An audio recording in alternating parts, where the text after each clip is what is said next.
22대 국회의원 선거 본투표 기다리는 분들 가운데는 아직 최종적으로 마음 정하지 못해서 고민 중인 분들 상당히 계실 거예요. 결정의 중요한 요소 중에 하나가 공약일 텐데 공보물에 적힌 공약들을 꼼꼼히 읽어볼 시간 없었다는 분들도 많습니다. 그래서요, 오늘 뉴스쇼는 바쁜 여러분 대신 공약을 일목요연하게 정리해 드리려고 합니다. 시사 정리남. 제가 이렇게 이름 붙였어요. CBS의 조성강 PD 어서 오십시오. 안녕하세요. 조석영 예, PD입니다. 뉴스쇼의 전 PD이자 저녁 방송 오뜨밀 제작하고 있는데 기획물 가지고 오랜만에 뉴스쇼를 찾아오셨나요? 오랜만입니다. 진짜로. 진짜 네. 오랜만이네요. 반갑습니다. 정당 수가 총 40개인데 이걸 하나하나 다 소개해 드릴 수는 없을 테고 오늘 어떤 기준으로 좀 분류해서 소개해 주실 생각이세요? 일단은 지역구에 후보 가장 많이 낸 양당. 예, 예. 양당에서 무슨 공약을 주 포인트로 삼고 있는가. 이제 음. 그것들을 한번 정리를 해보고 뒤에는 다른 정당에서 낸 공약들도 살펴볼 수 있는 기회가 있을 텐데 세대별로 좀 관심 있을 만한 공약들 있잖아요. 아. 학생, 학부모, 직장인 그리고 이제 어르신들 음. 이분들에 대해서 어떤 공약들을 각 정당이 냈는가 이 기준들로 한번 살펴보려고 합니다. 정당을 중심으로 한 분류법과 세대별 이슈를 중심으로 한 분류법 두 가지로 분류해서 오늘 정리를 좀 해드리겠습니다. 네. 좋습니다. 그럼 먼저 정당 위주로 공약을 정리해 볼 텐데 앞에서 말씀하신 것처럼 40개 정당을 다 볼 수는 없으니까 거의 모든 지역구에서 후보를 낸 곳은 두 곳밖에 네. 없잖아요. 국민의힘과 민주당. 민주당. 이 두 당의 공약들, 대표 공약들을 비교 분석해 보죠. 네. 일단은 10대 공약을 각자 냈고 네. 여러분 중앙선관위 홈페이지에 들어가 보시면은 제가 출력해 왔는데 이렇게 출력하실 수 있습니다. 예. 엄청나게 많아요. 유튜브와 어우, 레인보우를 보시면은 각 많네요. 당의 정당만 봐도 이렇게 엄청나게 많은데 네. 깔끔하게 그냥 한번 문장처럼 이렇게 정리를 저 해드리면은 논문처럼 두꺼운 걸 다 읽어보시기 어려운 분들을 위해서 조석영 PD가 쫙 일목요연하게 정리를 했습니다. 그렇죠. 일단 화면을 좀 띄워주세요. 유튜브와 레인보우로 꼭 화면 같이 보시면 좋을 것 같은데 국민의힘의 10대 공약 1번부터 간단하게 언급을 해드리면은 네. 일가족 모두 행복 그러니까 저출생 돌봄이 1번입니다. 네. 그리고 2번이 어르신 든든 내일이라서 어르신 공약. 어르신 든든 내일. 네. 3번이 민생 활력 새로 희망. 그래서 이제 민생 관련 지원 공약들 예를 들어서 뭐 계좌를 ISA 같은 이제 퇴직연금이나 이런 것들도 다 여기 담겨 있고 네. 그다음에 이제 소상공인 중소벤처 지원, 미래산업 육성, 지역 성장, 시민 안전 건강 지킴, 글로벌 중추국가 구현, 기후 미래 녹색 생활 모두 함께 동행인데 보시면 아시겠지만 이렇게 딱 이 키워드만 봤을 때 분야는 알겠는데 딱 이거다.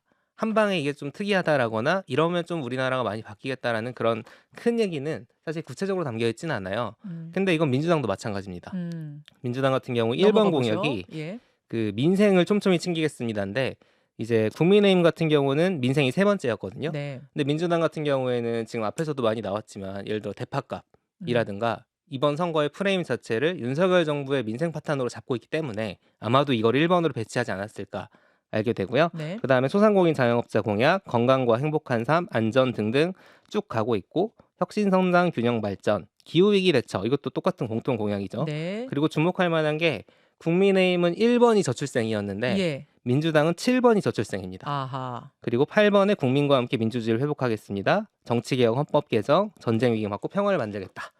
이렇게 정리할 수 있겠습니다. 우선순위는 다르지만 저출생이 양당에 다 들어가 있고 그렇죠. 기후 위기가 양당에 다 들어가 있고 지역 균형 발전 공약이 양당에 다 들어가 있고 소상공인 지원 부분이 다 들어가 있고 이 네 가지 정도는 양당이 공히 네. 공약으로 내세웠다 이렇게 볼 수 있고 다만 국민의힘은 1번 방점을 일가족 모두 행복 그러니까 저출생 돌봄 이쪽으로 잡았고 잡았습니다. 민주당은 민생을 1번으로 잡았다. 네. 요렇게 좀 정리를 해볼 수 있겠네요. 네. 그렇다면 세대별 관심 이슈를 중심으로 한번 공약 비교 분석을 해보죠. 먼저 양당이 공이 내세운 그 저출생 관련 공약 어떻게 다릅니까? 이게 이제 포인트를 서로 잡고 있는 포인트가 다르다는 게 되게 재밌더라고요. 그래요. 그러니까 똑같이 저출생이고 아유 요즘 결혼도 안 하고 아이도 안 낳고 걱정이다. 합계 출산율 지금 0.6으로 내려가는 거 아니냐. 이제 이런 우려가 나오는 상황인데 네. 국민의힘 같은 경우에는 부모를 집에 보내주자. 그러니까 음. 일하는 부모들이 집에 갈 수 있어야 사실 이 문제를 해결할 수 있다. 저출생에 대해 심각하게 생각하는 건 똑같지만 국민의힘은 부모를 좀 쉴 수 있게 그렇죠. 부모가 돌볼 여유가 있게끔 해주자는 데 방점을 찍었다. 그렇죠. 반면에 민주당 같은 경우에는 신혼부부들에게 집을 주자.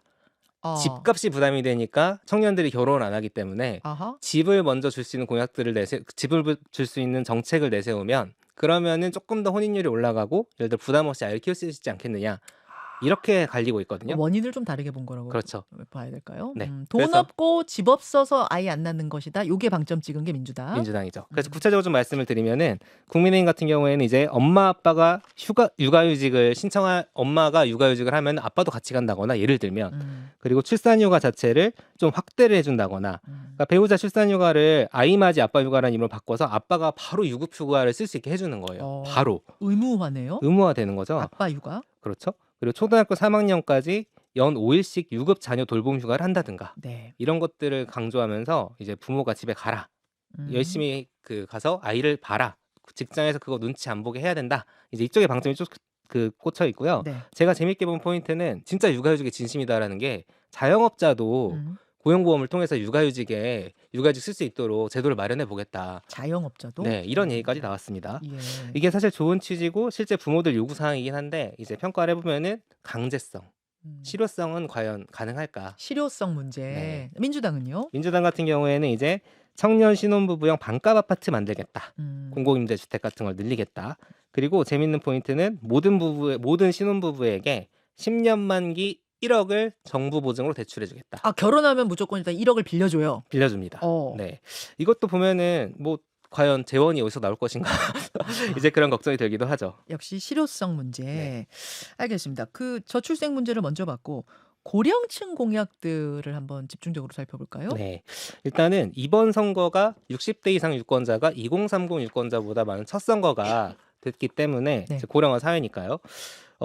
양당 모두 다 이제 고령층, 그러니까 어르신들을 위한 공약들이 좀 있습니다. 예. 그런데 방향성이나 디테일에 큰 차이는 안 보이고요.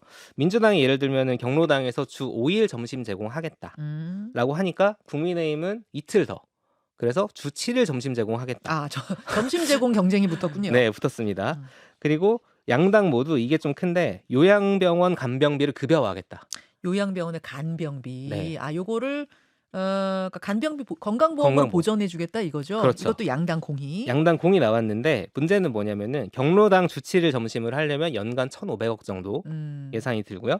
이 간병비는 정말 큰데 복지부에서 추산을 한번 해봤거든요. 왜냐면 이게 윤석열 정부 국정과제 중에 하나였어요. 맞아요. 그래가지고 추산을 해봤는데 연간 최소 15조 원. 15조? 네. 이거는 진짜로 재원이 해결이 돼야지 할 수 있는 공약이네요. 우리나라 건보 총이 90조 정도 되거든요. 예. 연간 대충. 그러면 거기에 15조가 갑자기 늘어나면은 과연 유지가 가능할 것인가?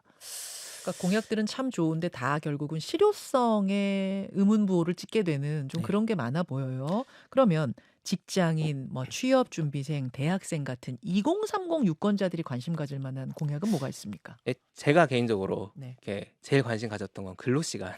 근로시간에 관한 문제. 네, 집에 가고 싶다라는 이게 사실 또 다 연결이 돼 있잖아요. 그렇죠. 육아휴직도 결국에는 거기에서 나온 걸 거고 직장 입장에서 제일 중요한 워라밸 얘기인데 이제 좀 소수 정당들 공약이 재밌는 것들이 많아요. 아, 젊은이들 관련된 공약은 특히 소수 정당들이 많다는 거죠. 그런 게 좀 있어요. 같이 볼까요? 자, 일단은 저 유튜브 레인보우로 표 같은 걸 보실 수 있는데 근로시간을 가장 많이 줄이겠다고 한 거는 진보 성향의 소수 정당들이 많습니다. 예. 임금 삭감 없는 주 4일제.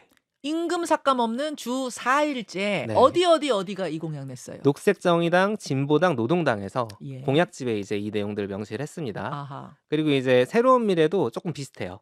임금 삭감 없는 주 35시간제. 임금 삭감 없이 주 35시간. 그렇죠. 5시간 줄이자는 거죠. 그러네. 근데 이제 민주당 같은 경우에는 주 4.5일제 도입하는 기업을 지원하겠다. 이게 이재명 대표가 대선 후보 시절에 우리 장기적으로 주 4일제 가야 된다라는 얘기를 그때 했었잖아요. 그렇죠. 그때에 비하면 약간 톤이 조금 낮아진 건 맞지만 어쨌든 주 4.5일제 도입하는 기업을 지원하겠다. 아, 뭐 의무는 아니지만 그렇게 4.5일제를 하면 지원하겠다. 이게 그렇죠. 민주당 공약. 예. 자, 그리고 보수 정당 같은 경우에는 관련한 공약들이 조금 애매한 게 국민의힘에서 사실 근로시간 관련해서는 조금 늘리자는 얘기도 있었잖아요. 예. 주 69시간까지 할 수 있게 하자라거나.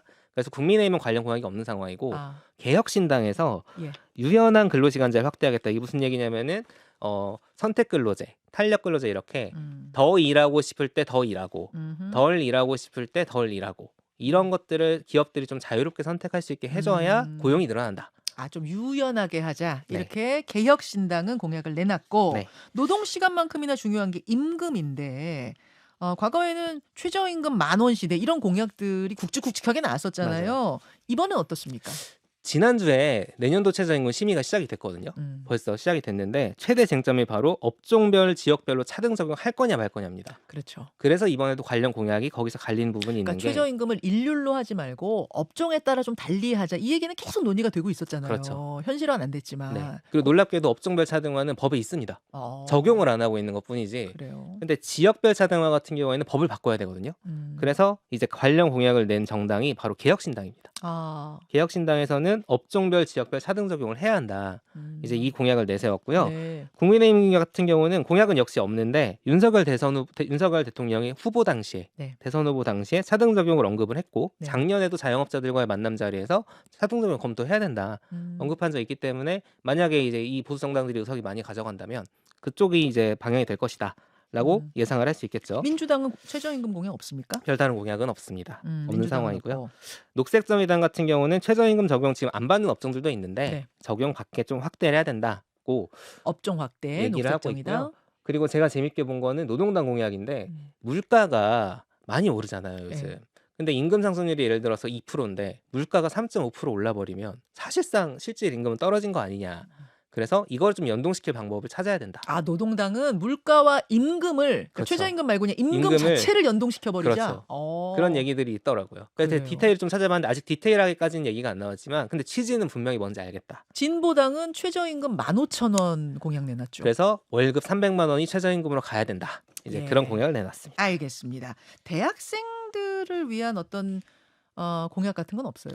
이게 대학 등록금도 사실 굉장히 부담이 되잖아요. 그렇죠. 그래서 사실 뭐 사교육비뿐만 아니라 대학 등록금 때문에 아이 낳기 어렵다. 이제 이런 걱정하시는 분들도 계실 텐데 국민의힘에서 사실 한동훈 비대위원장이 이건 이제 공약집에 있는 건 아니고 요새 시작한 첫날이었던가요? 다음 날이었던가 세 자녀 이상 낳으면 등록금 전액 면제. 그렇죠. 세 자녀 이상 낳아야 됩니다. 물론 그렇죠. 두 자녀는 안 돼요.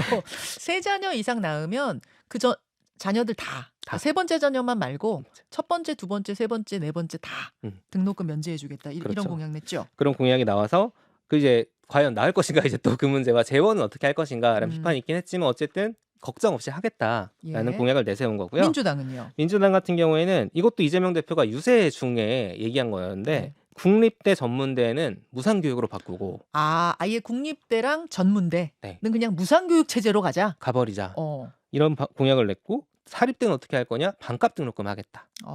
이게 이제 유세 중에 나왔던 발언이었죠. 와, 이것도 역시 재원 문제가 좀 걱정이 되네요. 그냥 굉장히 많이 걱정이 되죠. 사실 이게 사립대 등록금 같은 경우는 특히 1년에 1,000만 원 넘어갈 때도 있는데 이거 어떻게 할 것인가? 그런데 양당이 이런 공약을 내놨고요. 네. 뭐 녹색정의당은 지방대부터 무상 등록금 하겠다. 새진보연합 같은 경우도 2030년에는 대학 교육을 무상화하겠다. 이렇게 내세웠습니다. 그러니까 대학 등록금이라는 게 지금 민생에 얼마나 민감한 문제인가를 알 수 있네요. 각 당들이 앞다투어서 굉장히 파격적인 공약을 내놓은 걸 보면 다만 역시 재원이 문제다. 마지막으로 네. 각 정당 그 공약들의 어떤 차별화 포인트랄까요? 일종의 킬링 공약은 뭐가 있는지를 쫙 좀 되는 데까지 소개해 주세요. 네, 일단 순서대로 보면은 국민의힘 같은 경우에는 국회 세종시 완전 이전이 사실 그 많이 이제 정치권에서 다뤄지긴 했지만 그렇죠. 좀 킬링 공약화라고 볼 수 있는 게 이게 이미 기존의 분원 형태로 일부 이전 정해져 있잖아요. 네. 근데 이제 그거를 완전 이전하겠다라고 하는 게 행정수도를 만들겠다는 목표만큼이나 사실상 여의도를 개발하겠다. 서울 한번 개발하겠다는 거기 때문에 이제 개발 관련해서 국민의힘은 방점을 찍고 추진하겠다라는 걸 보이는 것 같고요. 국민의힘의 킬링 공약 세종시로 국회 완전 이전. 네. 요걸 꼽아주셨고 민주당 같은 경우에는 이제 이재명 대표가 원래 기본소득 시리즈를 얘기를 해왔고 이번에도 일부 반영이 돼 있는데 이번에 전국민 민생회복지원금 25만 원 지급해야 된다. 저희가 코로나 때 한번 받아봤죠. 이런 식의. 그렇죠. 그래서 가구당 약 평균 100만 원씩 지역화폐로 이거 지급해야 된다. 라는 공약이 있습니다. 역시 민주당 차별화된 지금 포인트를 잡자면 그 1인당 25만 원 민생회복지원금 지급 요게 될 거란 말씀이시고 네, 다른 정당이 내놓지 않는 것들. 자, 녹색정의당 같은 경우에는 녹색당과 정의당이 이번에 선거연합으로 치르는 정당인데 네. 기후위기에 약간 진심인 공약들이 있어요. 그래서 2050년에는 탄소 중립을 하겠다. 그래서 재생에너지 발전 100% 달성하겠다. 이런 공약이 있습니다. 탄소 중립을 목표 2050년에는 아예 재생 에너지로만 100%를 네. 할 수 있도록 하겠다. 해야 한다 쪽에 가깝겠죠. 아, 그렇군요. 새로운 미래는 어때요? 새로운 미래 같은 경우는 지금 이제 기후 동행 카드라거나 K패스 같이 이렇게 대중교통 관련 여러 이제 정책들이 있잖아요. 네. 근데 전 국민 대중교통 월 6만 원 상한제를 음. 내세웠습니다. 전 국민 대중교통 월 6만 원 상한제가 뭐예요? 이게 무슨 말이에요? 전 국민이 대중교통을 쓸 때 이제 6만 원이면은 다 무제한으로 탈 수 있게 하겠다. 아, 그럼 버스든 그렇죠. 뭐 지하철이든 뭐든 간에 따릉이든 뭐든 그렇죠. 간에 6만 원짜리 카드 하나 있으면 그냥 무제한으로 탈 수 있게 그렇죠. 하겠다? 왜냐면 기후 동행 카드가 지금 어. 서울에서 그렇게 쓰이고 있는 게 62,000원에서 65,000원인데 예. 따릉이가 포함되느냐에 따라서 이거를 전 국민에게 하겠다. 네. 라는 또요. 얘기가 있습니다. 개혁신당이 이준석 대표가 이과 출신이잖아요. 네. 약간 R&D에 진심이다라는 느낌이 좀 있는데 과학기술 분야에. 예, 과학기술 분야에 좀 진심이다라는 분이 그게 있어서 대학 정보 출연연구원 R&D를 계속비를 제도를 적용했다. 쉽게 말하면 끊김없이 연구를 할 수 있도록 안정적인 제도를 만들어주겠다.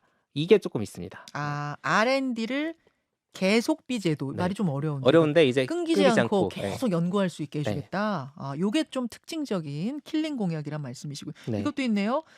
정부기관, 병원, 학교, 은행 같은 정보 제공자들이 데이터를 공유하는 뭐 요런 제도도 만들겠다. 빅데이터 서비스 만들겠다는 것도 있죠. 알겠습니다. 네. 조국 혁신당 같은 경우에는 어떤 킬링 공약이 있습니까? 아무래도 조국혁신당 자체가 이제 윤석열 대통령이나 한동훈 비대위원장과 굉장히 각을 세우면서 나온 정당이잖아요. 그렇죠. 그러다 보니까 한동훈 특검법을 발의하겠다. 이게 총선 1호 공약이었습니다. 굉장히 정치와 관련된 공약인 거죠. 그렇죠. 그런 것들이 있습니다. 한동훈 특검법 발의하겠다라는 그 자체가 킬링 공약이다. 그렇죠. 정체성을 보여주는 공약에 가깝죠. 알겠습니다. 40개 정당을 다 훑을 수는 오늘도 없었긴 합니다만 사실은 이제 3% 득표율을 기준으로 하잖아요. 3%에 이르지 못하면 한석도 없습니다, 사실은. 예. 40개 정당들이 과연 한석이라도 낼 수 있는가? 여러분들 오늘 대략은 설명드렸습니다만 결국 집안에 가지고 있는 그 공보물들 꼼꼼히 보시고 마지막 본투표일에 소중한 한 표를 공약 보면서 행사하시기를 바랍니다. 조승현 PD 오늘 네. 고맙습니다. 감사합니다. 김현정의 뉴스쇼는 시청자 여러분의 참여를 기다립니다. 구독과 좋아요, 댓글 잊지 않으셨죠? 알림 설정을 해두시면 평일 아침 7시 10분 실시간 라이브도 참여하실 수 있습니다.